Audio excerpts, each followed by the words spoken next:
Shantae and the Seven Sirens isn't technically a new game, having been released in a somewhat partial form a few months back on the Apple Arcade.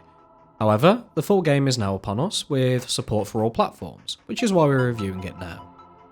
This game marks the fifth in the series, spanning all the way back to 2002, with the debut release on the Game Boy Color. Who remembers those, eh? With each game thus far garnering critical acclaim. So, how does this one hold up?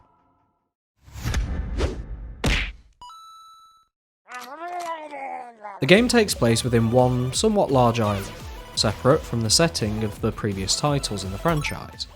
You play as the eponymous heroine, a half-human, half-genie with the ability to transform into other beings.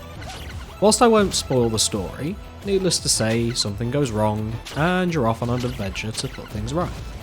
With this being a sequel, it would have been nice to see some scene setting, explaining the events of the previous games.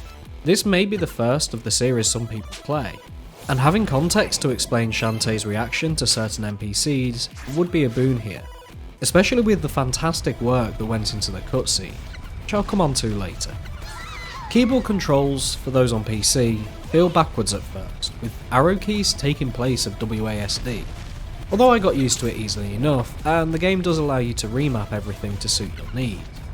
For those with a controller, it's just simple and intuitive, with all the actions mapped to the most common buttons, such as A or cross to jump, and X or square to attack, etc.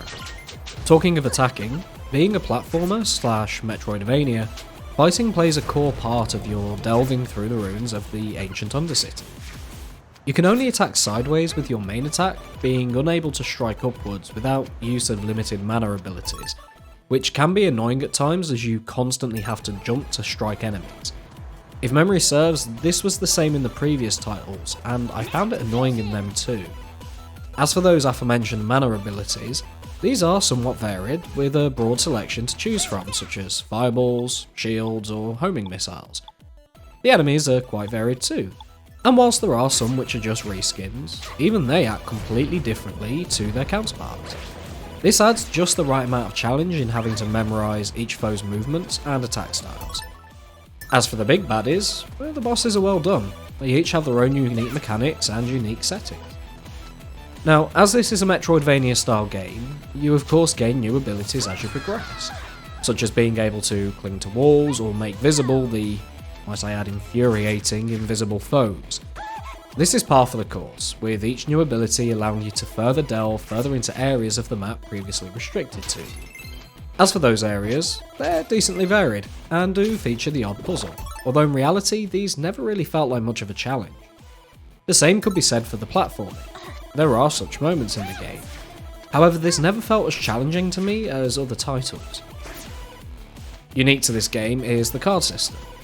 As you defeat enemies of each type, they have a small chance to drop a playing card for their species. You can equip 3 of these at a time, with each having a unique effect, such as moving faster through water, or increasing the range or quantity of gems dropped.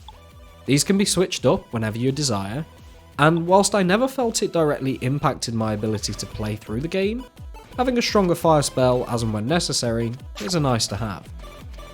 Those gems I mentioned aren't useless collectibles either, with them being used to purchase and upgrade the various mana using abilities at your disposal, as well as bolstering your melee attacks and obtaining useful potion.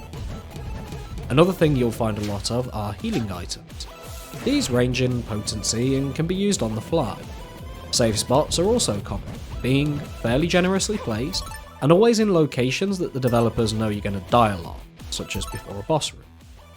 Looks wise, this is a really well designed game. The high contrast colour palette combined with the painted style makes for an appealing setting. Each area is well varied, although some of the deeper parts of the dungeons do feel similar at times. But where this game really shines are the cutscenes. Although they are short in places, these are of the same quality, if not better, than you'd expect from a primetime kids cartoon. As an example, here's the intro cinematic to the game.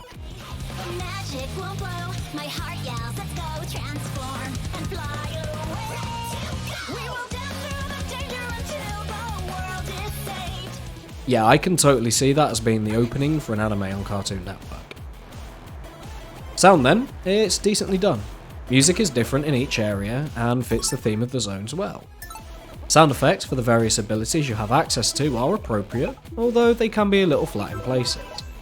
Voice acting is utilised, and the voice actors have done a good job at portraying the feeling behind their lines. Although it's a weird mash of fully voiced sentences, singular words or expressions, and just nothing at all. This is quite common in games, but it's something I've always disliked personally, although it is a minor gripe, so it's not docking the game any marks. The biggest issue with this title, for us, is its length. Now, I managed to complete the game in about 10 hours, and that includes coffee breaks and downtime to take notes. It also feels a lot easier than other metroidvania style games, but we suspect that may be for a reason. With the upbeat cutscenes, colourful design, and simpler gameplay, this is an ideal my first for a younger audience, and that makes scoring this title a bit of an odd one. For experienced players of these style games, it scores 7.5, with the lack of challenge losing its some marks despite its charm. For younger players on the other hand, we'd score it an 8. At £24, we'd say wait for it to drop in price a little bit if you're an older player, predominantly due to its shorter length. As a gift for that young gamer Padawan in the family, however, the price seems about right now. Leave your thoughts below, and let us know if there are any upcoming titles you'd like us to take a look at.